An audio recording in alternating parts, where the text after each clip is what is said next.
اسلام آباد کی مقامی عدالت نے آڈیو لیک کیس میں وزیر اعلیٰ خیبر پختونخوا علی امین گنڈاپور اور شریک ملزم پر فرد جرم عائد کرنے کے لیے 5 جولائی کی تاریخ مقرر کر دی۔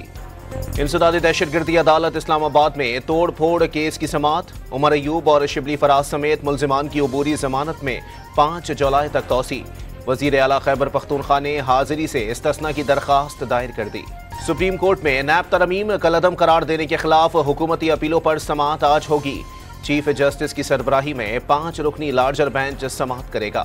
شیخ رشید کی آرمی چیف اور D G I S I سے عید پر قیدیوں کو عام معافی دینے کی اپیل، صنم جاوید اور عالیہ حمزہ کو رہا کرنے کا مطالبہ۔ وزیر اعظم سے بیجنگ میں China international development cooperation agency کے چیئرمین کی ملاقات۔ شہباز شریف نے پاکستان میں مقیم چینی باشندوں کی سیکیورٹی اولین ترجیح قرار دے دی۔ ایس آئی ایف سی کابینہ کمیٹی کے قیام کا حکم نامہ جاری، وزیر اعظم چیئرمین ہوں گے، تمام ترجیحی شعبوں کے وزراء کمیٹی میں شامل ہوں گے۔ کراچی سے کوئٹہ جانے والی کوچ میں اوتھل کے قریب آگ لگ گئی، 3 مسافر جاں بحق، 10 شدید زخمیوں کو علاج کے لیے کراچی منتقل کر دیا گیا۔ کئی مسافروں نے کود کر جان بچائی، فائر بریگیڈ کے عملے نے آگ بجھا دی۔